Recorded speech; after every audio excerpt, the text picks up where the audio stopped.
Good morning, everybody. It's Tattooed in Business. I am your host, Brian Merrill, and this is Life and Business Through the Eyes of a Gen X Male, who happens to be in corporate sales for over 20 years and just trying to get through another business venture and hopefully help you from making the same mistakes and fall in the same pitfalls that I have over the years and share some of my education and wisdom from what I've learned from myself being in business and other people around me. So today being a very holy day for most people, Easter Sunday. I also wanted to point out that last night was a full moon as well. So right now in the springtime, it's really a time to uh, be reborn, and reinvent yourself and cleanse off all the negative and all the everything that just that comes with the winter. You got a fresh start. Everything's regrowing. Everything's looking great. Everything's feeling. And then of course this is the you know day of resurrection, as most people, most Christians will point out to you. So I thought this was a good time to go back to one of the first episodes I've ever done and talk about kind of my story and what happened in my life to get me to where I'm at. And one of the best things that ever happened to me was getting fired from my job. And just based on conversations this week, things that have happened, people meeting and stuff, I realized that this is probably a good time to share my story again for those people who haven't ever heard it. We talk about always, as you grow with listeners and viewers and whatnot, that you definitely want to look back at some of your past things that you've done and relaunch them, so to say. So and this is going to sound funny to everybody, but I'm in a women's business owners group for women-owned businesses, and kind of one of the reasons why I joined this happens to do with my past story here. So when I when I went through my divorce, I have a daughter who's my oldest, and I have a younger son, and my daughter didn't speak to me for 6 years. My daughter's a very strong-willed, very intelligent, go-getter type of person, and what she struggles with is like a lot of people do, is just stressing out over things and having a negative thought, but she always fights through these things. So when we got the divorce, she stopped talking to me, and it was a very devastating time for me, and it led to a lot of things in my life of changing and just trying to find myself, reinventing myself. So I was at the time I had just taken a job in construction sales, so really good opportunity for me, and literally within I think it was 60 days max, I'm going through a divorce. And it was very stressful. I had a great boss who was able to work with me and stuff. And after 2.5 years, I was struggling, and I was just in and out of court constantly, just totally in and out of court constantly. And to the point where I knew it was a distraction. I knew this was coming. You feel like there's days I don't even know how I sold anything at all, just based on it. And one day I get the call, like literally this happened within 3 days of each other. So I find out, so I'm going back to court because my daughter is going into her senior year, and she doesn't want dad to have custody for whatever reason. And so I had to make a real hard decision. I did it for my daughter because this is what she was asking for. So I relinquished it going into her senior year. That was one of the stupidest and hardest decisions I ever made, but I thought I was doing it because that's what she wanted. And then the next day, I literally walked into work and got fired. And the irony of it was, they said that, well, it's a performance thing, and we had these stupid score sheets, and you can see where you ranked against other people. Let's just say that I wasn't even close to being on the bottom. And in all honesty, I was going to exceed. I would have exceeded my goal for the year. However, the next news they dropped on me was they were making my biggest account a house account. So they were making a lot of changes and whatnot. But the reality is, I was distracted. I was going through a hard time. It was very hard to stay focused on my job. So I could understand where the company came from. I just didn't like the new sales manager. My branch manager, freaking awesome, but the sales manager just honestly doesn't have a clue, and he wound up getting fired not too much longer, and kind of knew that was coming. You can only fake things so much. But so I got let go, and for the first time in my life, I had no idea what's going on and what I'm going to do. So I had a pretty big nest egg in the bank. I'm not gonna lie, and I took my time trying to figure out what I want to do, and I wound up going right back. Well, one, I went partners in a bar, and then I wound up going back into the same field, construction, because that's what I knew. Um, I knew I wasn't happy. I knew I wasn't happy there, and there was an opportunity for me to change careers, and not knowing where it was going to pay and whatnot, I gambled and I went after it, and it's where I'm at today. As far as same industry, of course, in that time period, finding this happiness kind of came about me. So over the next year, you think all these things are going wrong, but they're actually going right. So I wound up getting out of the bar, and wound up, my daughter winds up, I meet somebody who uh, was really good timing for both of us. And we really, were able to have fun and forget about things and that were negative in our lives, and kind of uh, had a very, we had a really strong relationship built off each other, and the support was unbelievable. My daughter comes back into my life, which we start talking again, which was huge for me. Not a lot, but a little bit. My son is, there. I'm spending time with my son, and then everything seems to be going great. Like everything's going back on track, and then all of a sudden I get the call, and somebody made something up, and I guess, it's crazy about how, people just are insecure, and I wound up getting let go from this job. And when I got let go from this job, my mindset was like, no, not like the last time. I wasn't defeated this time. I wasn't down and out this time. I wasn't in a bad place.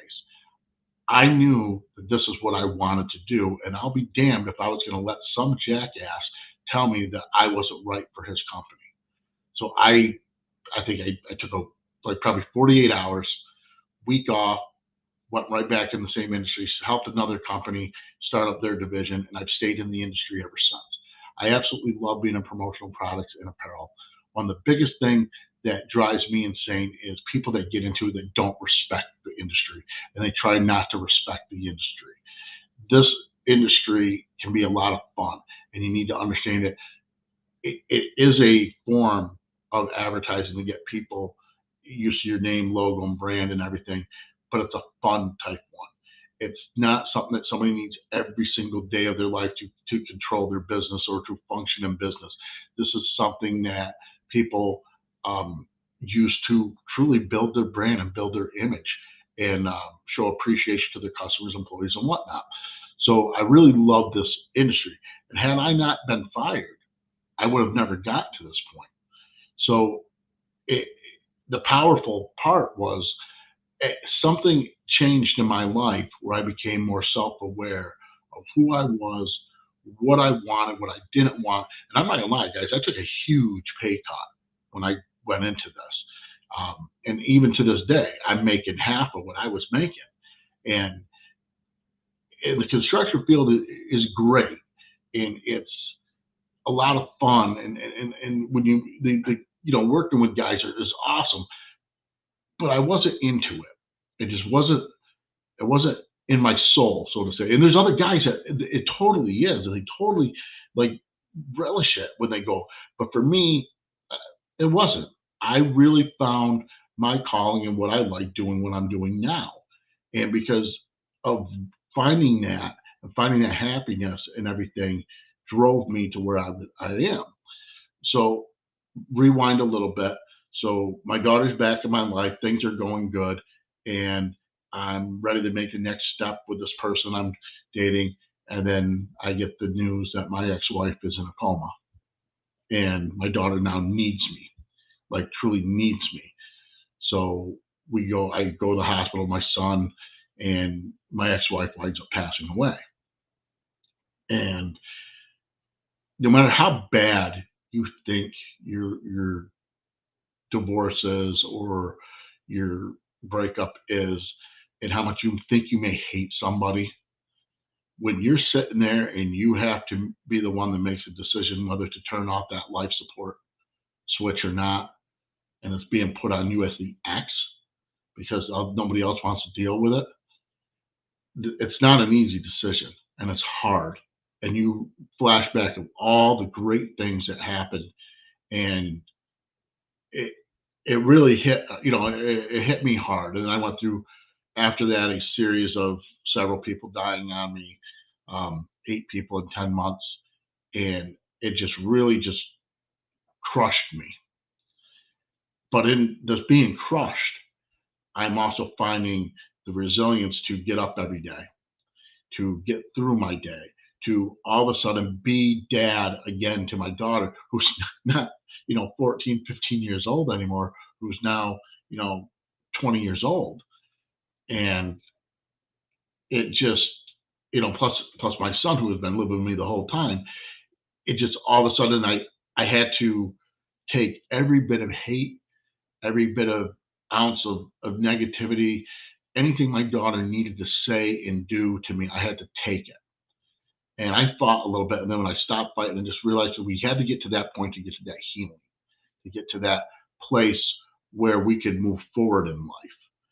And as we're moving forward in life, I go back to why I bring this up is now I'm in this women business group. And one of the biggest reasons why is I realize that there's certain things I can't and will never be able to be to my daughter growing up. Um, there's certain things that she feels she can't talk to me about. There's certain things that she, would struggle talking with me about. But I also want my daughter to see that it's okay to be strong woman. It's okay to go for whatever the dream it is you want, and regardless whether it's what was picked out for you, met for you, whatever. And I decided to go and be in this group after a friend of mine asked me to be in it, because I looked at this as this is a way that I could hopefully inspire my daughter or show my daughter, you know, how to be empowered, how to be supportive, and that not every male in this world is trying to block them. What I have realized from over the years, being in networking groups and whatnot, talking to a very good friend of mine, Erin Lubian, she runs a networking group called Badass Women in Business out of Boston, Massachusetts. She's also in Success Champion Network, like I am. She's the head of the Badass Bostonians. And when I met with her for the first time, I kept telling her, she told her my whole story. She knows my story. And I asked her, why do women feel like they're being put down by men? She goes, it's not men. She said, it's other women. She goes, women put other women, they hold women back in business. And I said, well, yeah, I've seen that, but I haven't. She's like, no, that's what it's about. It's about not holding each other back and being supportive. And I'm like, okay. Light bulb kind of goes off in my head. And, it's just like anything else. I've shared with everyone in the group, or watches this by some of my experiences with doing networking groups, being bashed at meetings, being because of my gender, being a man. And I always say this, you think it's hard to start up a business, try being a white male in America. And I don't mean to sound down, but like we qualify for nothing, man. We don't get any consideration on loans or whatnot. There's nothing to steer business our way. We you got to go make it on your own, so to say. And I don't mean if you're a minority or a women owned or anything like that you don't either. I'm just telling you that we don't have special loans and programs for us. I am a veteran, and the money that it costs to be veteran certified doesn't even come close to weighing what your return on investment can be unless you want to go after government contracts, and I don't. So going through all this in kind of, this is obviously the very condensed version of my story and where I'm at. Had I not been fired, I probably wouldn't have ever found my true calling and what it is that I'd like to do and want to do.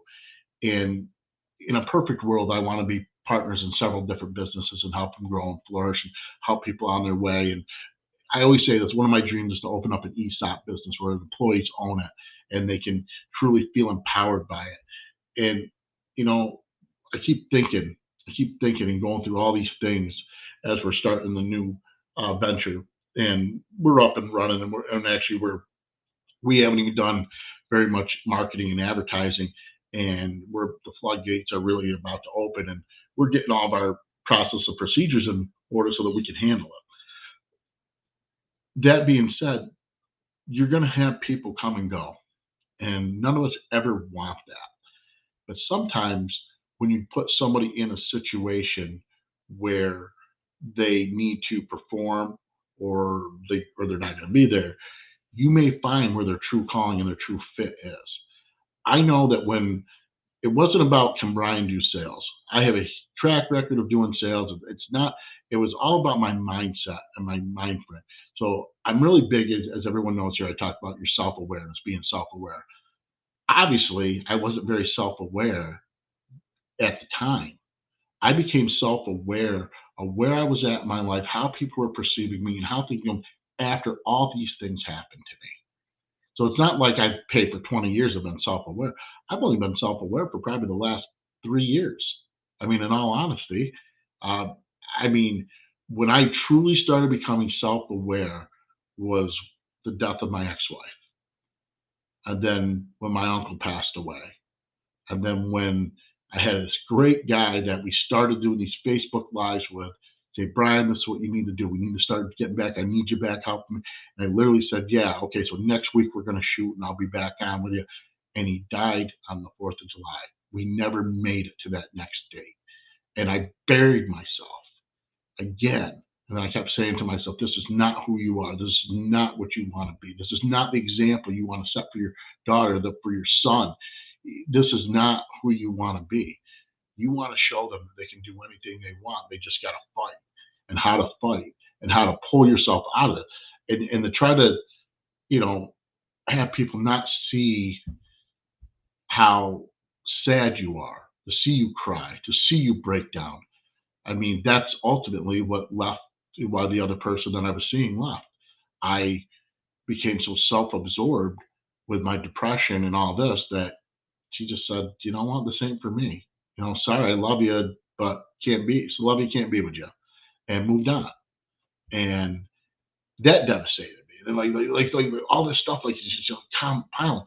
But in that dark time, I found how to fight again. I found myself. I found the the ability to not give a fuck anymore and keep going forward and not think about the outcome constantly and focus on listening and delivering. And if you win, you win. And if you lose, you lose. There's only two outcomes to everything in life you do. You either win or you lose, or you get it or you don't. Yes or no. I mean, everything you do.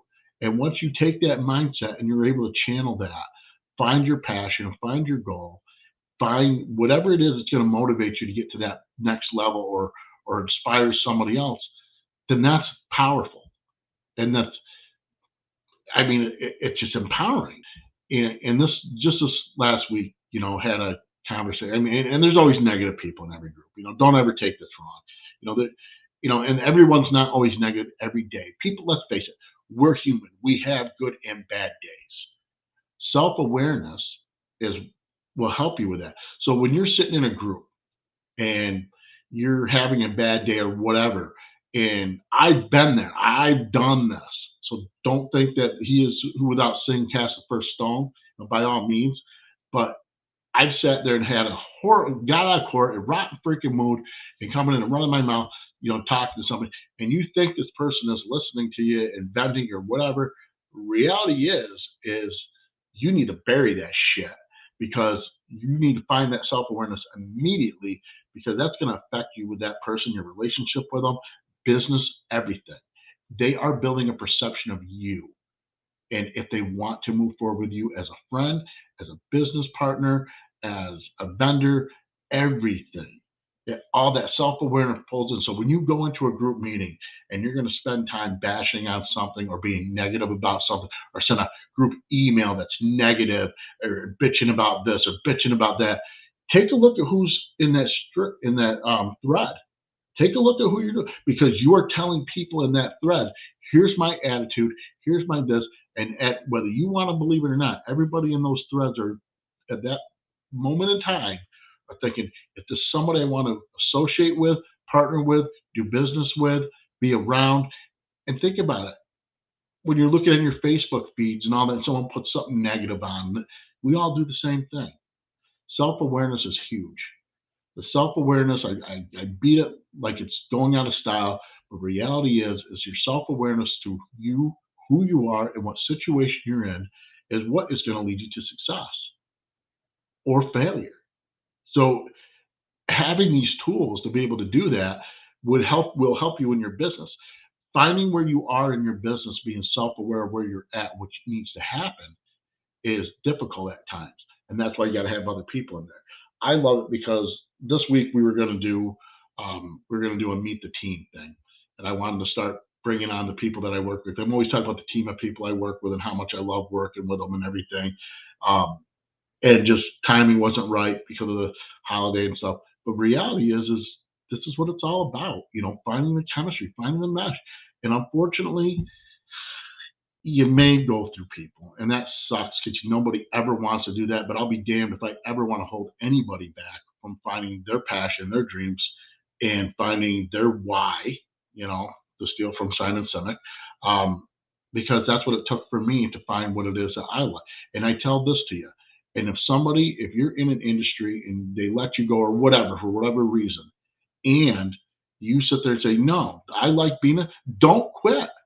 Use that fuel.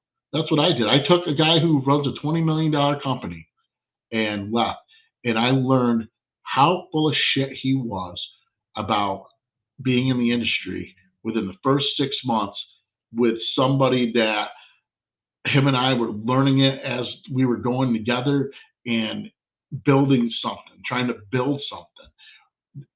I mean, we went separate ways with different visions of, well, actually their vision of where they want to go is perfect for them. I just didn't feel I was a fit in it. But man, what a difference.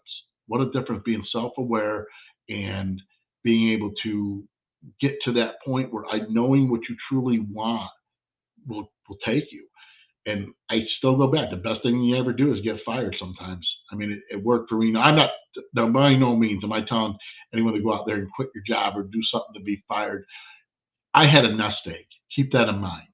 I had a little nest egg that bought me some time, and I did a lot of self reflection and healing. And I also did a lot of bad things in that period too. That's where I learned a lot of the mistakes that I made and how to correct them moving forward. So it's not an easy decisions to do something like that, but truly, especially right now, guys, people are hiring. It's hard to find good people to work. I don't know why it is right now, but it's hard for employers out there to find people. And wages are up for the most part. Know your worth, know your value. Don't be arrogant about it, but know your worth, know your value, and by all means, take what you can when you can take it, and ask for what you deserve. You'll be amazed. And if someone doesn't give it to you, there'll be somebody else. There'll be someone down the line. But you have to find that self awareness, that love of yourself, that love of and passion of your industry, and that will come off in everything you do. When I go into a meeting, most of the time I've already know that I'm getting the sale, because by the time I walk into that face to face meeting, I'm very passionate what I'm about. Now, there's always price issues. I get that. But most of the time, price only comes down when somebody from an outside factor who've never met me, never been involved, gets in there and starts questioning stuff. That's the only time it comes up. And then, you know what, guys, and here's the other thing. Don't be the best price. Don't be the lowest. Be what you deserve and what you should make. That's reality. Quick little story, then I'm going to say goodbye to everybody. But so when I got in this industry, I was my former partner and told me, "Brian, you got to go hear this guy talk." His name is Cliff Quicksell, and that's his real last name. And we talked about he does this whole thing where he talks about how he gets a higher percentage when he sells his stuff versus other people. And the reason why is because what he brings to the table. Maps, and I won't reveal it all for him because he has a book as well. But so later, and this is a true fucking story. Later that, so I just start talking to him. We wind up, I don't know, we've gone to lunch together a few times. We've conferenced each other a few times. Like we've stayed in contact. So this true story. So him and I are sitting at a table at a conference, and we're just talking and like bullshitting. And this lady comes up, arrogant as can be. and she's from one of the buying groups that I'm in. And she says, wants to know how much I do in business and wants to know how much he does in business and the whole nine yards. So she goes up to him. She says, well, I do $1.2 million myself. He goes, oh, that's awesome. She goes, well, what did you do last year, Cliff? He said, I did around like 900,000. She goes, so he goes, well, he goes, yeah, that's great. He goes, what was your percentage? What was your percent of margin that you made on? She goes, I ran around 35%, 37%. He goes, oh. She goes, why? He goes, I averaged 55%. He goes, Brian, what did you do last year? He said, I did 45%. I said, so is it better to make 900,000 at 55% gross profit, or is it better to make 1.2 million at 35%? That's the point he's trying to make. But you have to yield value, and once you hear him speak and read his book, it goes into all that. Basically, take yourself from being a commodity and be a resource. So, on that note, I just want to tell everyone thank you for tuning in. Tattooed in Business, especially on our off time today. I didn't want to do it last night. Thank you, everyone, for following. Hey, if there's anybody out there that you think can benefit from this, please share this, share this, tell them about it, tell them to check me out. My podcast is on Podbean called Tattooed in Business. The YouTube channel is Tattooed in Business. And of course, my email is the same thing. tattooedinbusiness@gmail.com. My name is Brian Merrill, and I hope everyone has a happy Easter and a great Sunday. And everyone, please take care. All right?